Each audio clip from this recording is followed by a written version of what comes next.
Is your debt causing you sleepless nights? Knock your debt out with Debt KO. And your debt won't be the only thing keeping you up at night. Debt KO, free impartial advice on all your debt.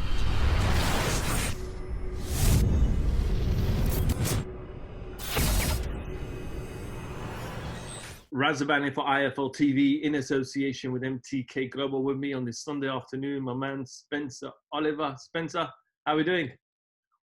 Yeah, I'm really good, my man. How are you doing? Yeah, not bad, not bad. Thank you for jumping on such last minute as well. Obviously, a big fight took place last night. Kell Brook went to the stage to fight arguably one of the great fighters of our times at the moment. People say number one, number two, pound for pound in Terence Crawford. I'm sure you watched the fight. What was your instant reaction to the fight? Yeah, do you know what? I thought Kell started really well, if I'm totally honest. Terence Crawford come out in the orthodox stance, which was quite unusual. He'd obviously been working on something, but it wasn't working for him. It was a slow start by both guys. Both guys were thinking, but Kell was getting off with his shots, getting off with his jabs. He was in range, and he was causing Crawford some problems early on. I think it started going downhill for Kell when Crawford switched back to southpaw. I think it was at the end of the second round. He switched out back to southpaw. He started finding his rhythm, started landing his jab. And obviously the finish coming that fourth round with that short right hook over the top, stunned Kell, and he just jumped on and does what he does best, Crawford. He's a great finisher. And yeah, it was a great performance in the end. But no disgrace from Kell. I thought he'd give it everything. Look, he stepped up to the plate. I love Kell Brook. Do you know that? I love what he stands for. You know, he won the world title back in 2014 against Shaw Porter, went over to America and done that in a great performance. You know, had a couple of defences, then stepped up to middleweight to box Triple G in 2016, I think it was. He stepped up to middleweight, give it a go, and he gave everything to Triple G as well. I think that could have been the beginning of the end for Kell. I think moving up that weight and then obviously having to come back down to 147 was always going to be difficult for Kell. I think that he's notoriously struggled to make 147. He looks in tremendous shape, but it takes a lot out of the body. When you move up in weight and then come back down, sometimes fighters are never the same. We saw it against Roy Jones when he moved up to heavyweight and beat John Maurice for the world heavyweight title. When he come back down to super middle, he was never the same fighter. You know, I think it takes something out of a fighter. And then obviously the defeats to Errol Spence Jr. as well, those broken eye sockets. He's had a tough career, Kell, but I love the way that he puts it on the line, takes on all comers. I think he's had a great career. I believe he's come to the end of his career now, but he's had a great career. I spoke to Greg Marriott, who's his nutritionist, a couple of days ago, and we saw the picture that Kell posted of himself. Looked absolutely shredded and ripped. Yeah. Greg said, honestly himself, he said this was the best 147 that Kell has ever made. He's been training throughout lockdown 1. And he was ready for this fight. You feel like even if the fight went longer, it would have become more and more harder for Kell? Yeah, definitely. Especially at that weight of 147. He looked phenomenal. And, you know, when we've seen Kell make 147 before, you know, even years ago, we've seen him, he's looked drawn and gaunt in his face. He didn't look too bad, actually. He looked well. They've definitely done it right. You know, the nutritionist done a great job. I think Kell's found he's got a newfound love for the sport. You know, in this twilight of his career, he's fell back in love with boxing. But I just think he's had a long career, man. 16 years he's been a pro. You know, and he's boxed. Like I say, he's took on all comers. He's won the world title.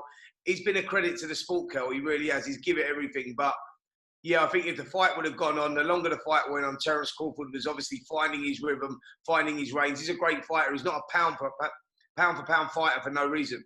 You know, this guy is number one, possibly in the world, pound for pound, for a reason. He knows how to work fighters out. He's got an extraordinary long reach as well. Great leverage, big punch power. I think what's he moves to 37-0 now, something like that, 28 knockouts. You know, he boxes everyone. I want to see a fight with him and Errol Spence Jr. That's what I really want to see now. That's a great fight. I think it's the only fight out there that really sort of will test Crawford. There's a lot of talk before the fight about Kell not having Dom in his corner. We know Dom's been there from the very, very beginning. Also, Eddie Hearn not promoting this event as well, and Eddie's had his say on those circumstances. But would that have made a difference, having Dom there? Yeah, definitely. Dom Ingle's a brilliant trainer. He knows Kell inside out. He's known him from the beginning. I think that was a massive loss to Kell Brook, not having Dom there. Dom's a great trainer. You know, he's a great mind coach as well. That's what the Ingles do. They work on they're not just technically really good, but they get the mind right. They get you in the right frame of mind. And I think that was a massive loss to Kell, not having Dom in that corner. You know, Dom's got his reasons for not doing it, not wanting to be in the corner. And that was a decision that they both made. But I think that was a big loss on Kell Brook's part, definitely. Question now is, where does Kell go from here? What is out there for him? He's become a world champion. He's earned a few million. He's still got his health. He's got his eyes. Where does he go? Is it the end of the road, do you think? I think so. What we got to remember is that where does he go from here? He's going to have to come down another tier now. Now, Kell Brook's been a world champion. He's boxed the best. He's boxed pound for pound the best in Triple G, pound for pound the best in Terence Crawford, pound for pound the best in Errol Spence Jr. So when a fighter reaches those heights, is he happy to campaign at a lower level? I don't think Kell Brook is. Like you say, health is wealth. He's healthy. He's come out. He can do whatever he wants. Financially, he's secure. So I would like to say that, that it is possibly the end now for Kell Brook. I don't know what else he's got to prove. And I wouldn't like to see him boxing at a lower level and losing to fighters that he maybe would have beaten a couple of years ago or so. I mean, I don't know what decision he's going to make, and what decision he makes, then fine, I'd support him. Because I love Kell. I think that he's a great ambassador for the sport. Wears his heart on his sleeve. He's honest, and he gives it everything. So if he decides to call it a day, then do you know what? He'll be able to sleep well at night. Say he's had the best career. He's done everything that's been asked of him. He went and won the world title on foreign soil. What more do you want? Spence, I remember when you used to come on to ringside on Sky Sports. I remember those good old days. I should tune in every Thursday. Looking forward to these updates. But I remember Amir Khan and Kell Brook sitting there once upon a time talking to each other and saying this fight would happen. They talked about the sparring that they had. They both said, I got better on you, etc., etc. Both fighters are definitely towards the end of their career. Is that fight just completely dead? And would you still see it? Well, do you know what it is? I think they've been talking about that fight for, it must be 10 years or so now. They've been talking about that fight. And it's a fight that I would have liked to have seen 5 years ago.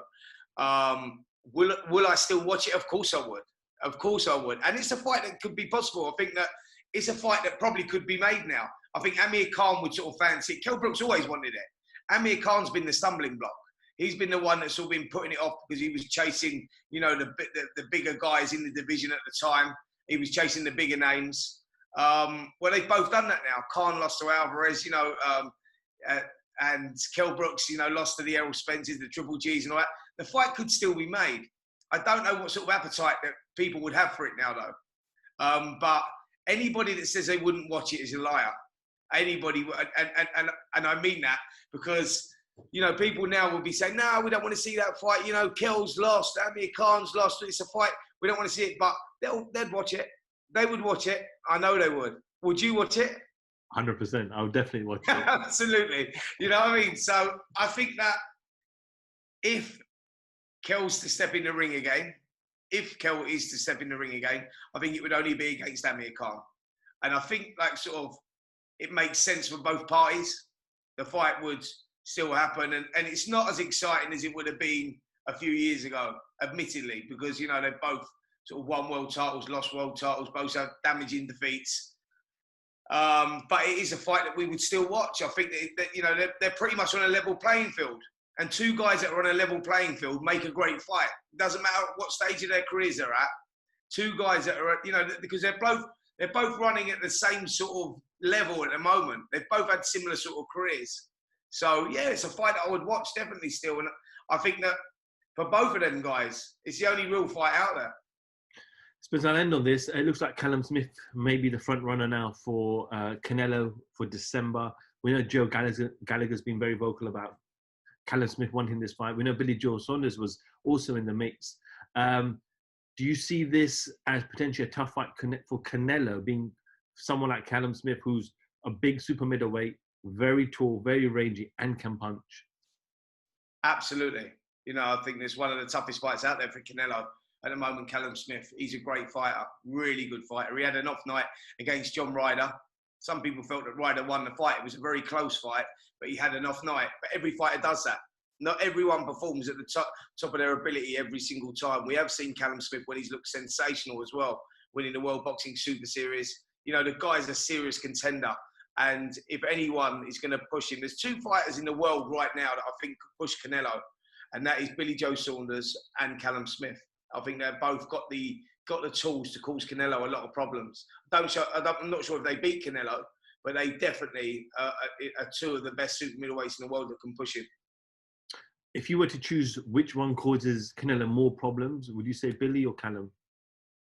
Well, it's different because they're totally different styles. So Billy's like a slick southpaw and he moves out of the way and he's got quick hands. He's got a big heart. He takes a good shot. But Callum Smith's a wicked body puncher. He's heavy-handed. He works well on the inside. He's tall. He's rangy. In fact, he's huge for a super middleweight. So I think they both cause them problems in their own way.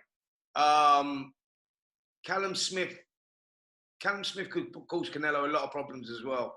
But look, we've seen Canelo in with the big punches, haven't we? Like Triple G. And the guy takes a shot as well. So he's a difficult guy to beat. He really is. But, yeah, I don't know who causes him more problems. I think they both cause him problems in their own ways. All right, Spencer, thank you so much for giving me a few moments of your time on this Sunday. I hope I didn't ruin your roast. Sunday roast. I'm sorry to interrupt your brunch as well. I finished it before I got on, but thank you so much, Spencer. Oliver, for cheers, man. Thank you very much. Take care. See you soon. Is your debt causing you sleepless nights? Knock your debt out with Debt KO. And your debt won't be the only thing keeping you up at night. Debt KO, free impartial advice on all your debt.